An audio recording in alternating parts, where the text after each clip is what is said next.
Oo nga eh. Ewan ko ba? Hoy, Freddy! Nakatulala ka na naman dyan. Napansin lang namin itong mga nakaraang araw. Parang ang lalim-lalim ng iniisip mo. Yes. Hindi lang yan, ang haggard mo, friend. Dati, ikaw ang pinakamaganda sa office natin. Ngayon, ako na. Char! Hindi nga. May problema ka ba? Mister mo, Bunga na mo. ano ba kayo? Okay lang ako. Salamat. Basta nito lang kami. Per her till you said. Correct, Frenny. Andito lang kami. We will listen. Inulit mo lang sinabi ko. Tara na nga! Talaga.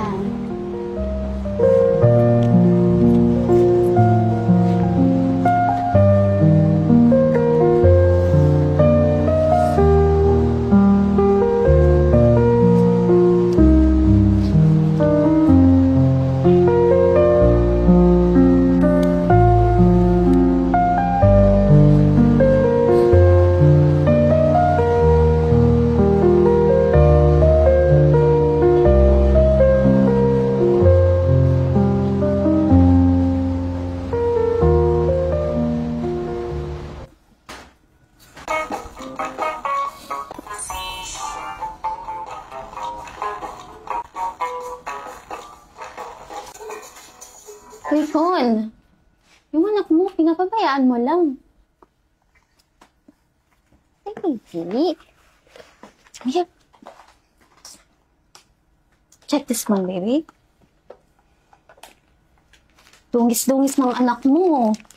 Naman lang punasan. Eh, dito. Oh, virgin naman. Con, nabayaran mo na ba yung insurance ni baby? Hindi pa. Oh. Huwag mo kalimutan bayaran this week yun. June na nun. Nga pala, kamusta interview mo? Ayun. Ano pa nga ba? Haba-haba ng pila. Tapos, tatawagan lang daw.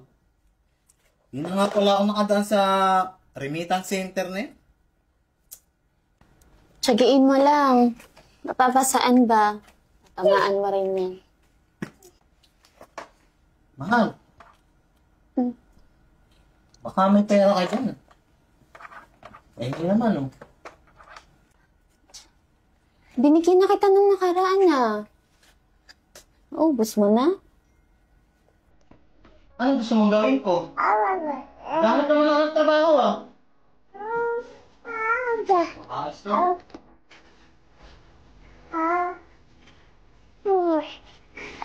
Tatawag.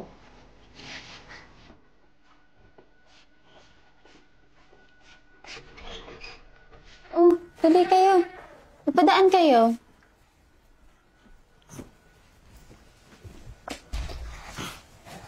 Oy, Fran, ba't di ka pumasok?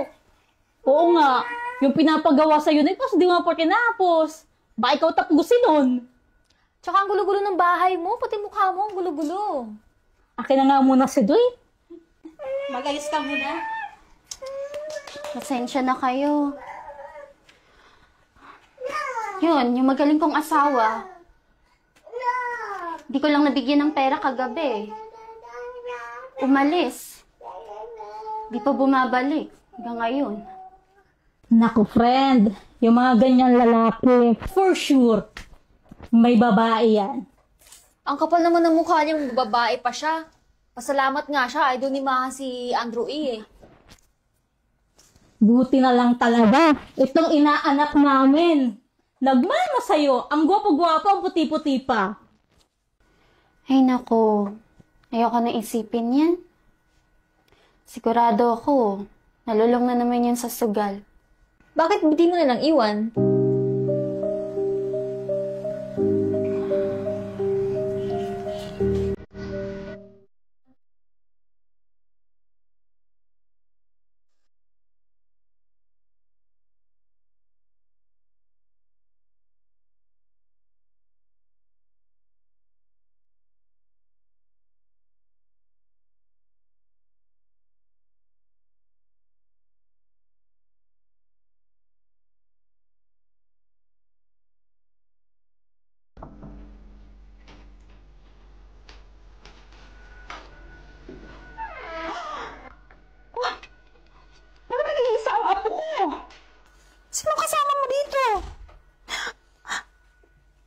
mga magulang mo, ha?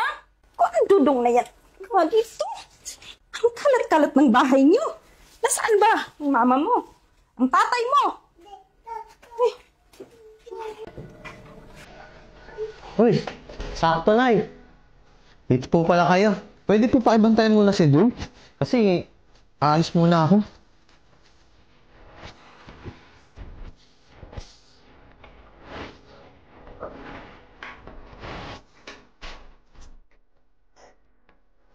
Po, halika nga dito. Halika, halika na wala. Dali, mamalu. Pogi naman ng baby na yan. Uma, ano ginagawa mo rito? Ano po? Buti naman nandito ka na.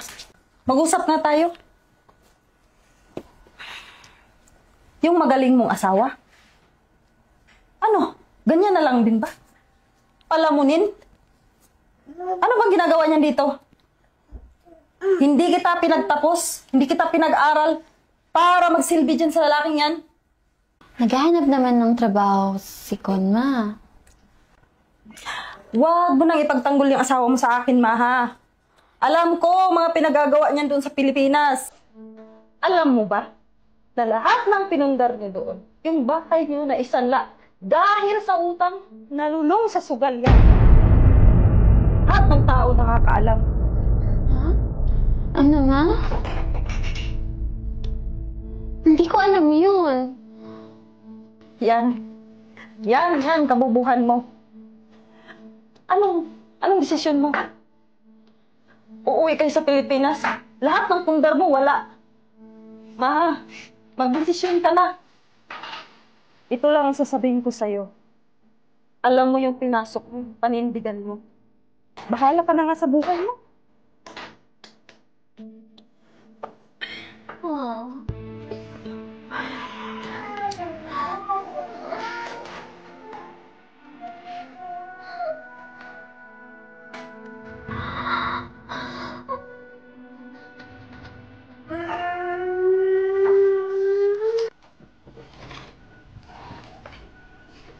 Oh, pagising ka pa.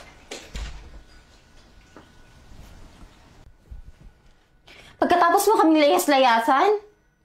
Dahil dyan sa pagkalulong mo sa sugal? Psst, bakit pa hindi ka naman nasanay?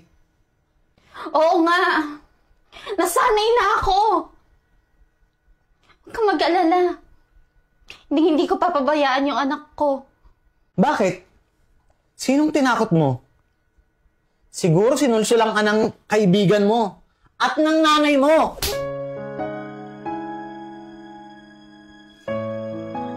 Huwag mo idamay yung ibang tao sa sitwasyon natin. Akala mo ba? Hindi ko alam na inubos mo yung puntahan natin sa Pinas. Puntahan ko nga pala. Ma. Sorry. Umalis ka na. Bago ko pa makalimutang tatay ka ni Dwayne. Alis! Alis!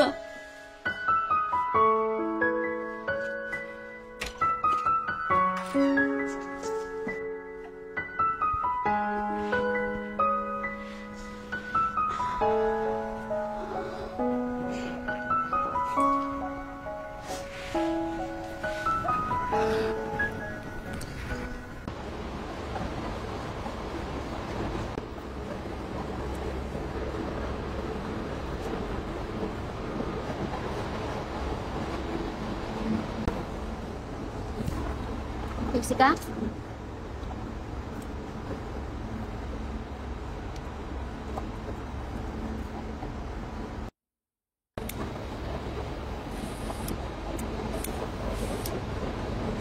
May problema ka talaga.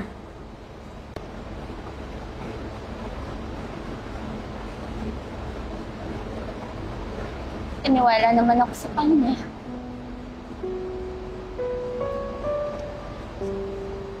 Yun pala.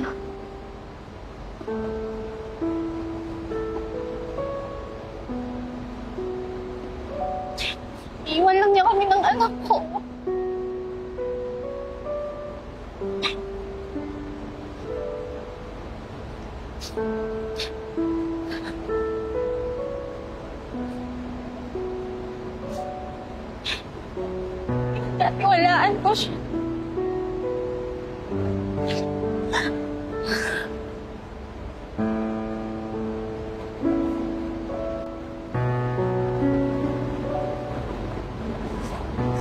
Walang iya siya. Kaya mo yan, friend. Ang mahalaga, andyan ang mudra mo. Aalalay sa'yo.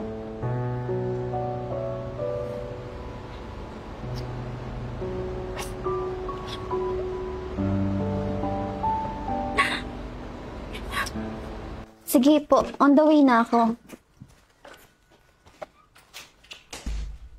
Ama, Nasaan ba ang apo ko? ito nga ma, nasa paalagaan, ihatid ko nga. Ay, wag na. Ako na mag-alaga. Pupuntahan ko na lang dito. Akin na, kunin ko. Ako na mag-aalaga sa apo ko. Salamat na.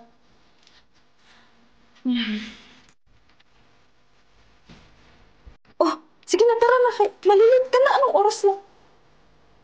Tara, kunin natin. Asan ba yung apo ko? At makuha na natin yan. Paalagaan.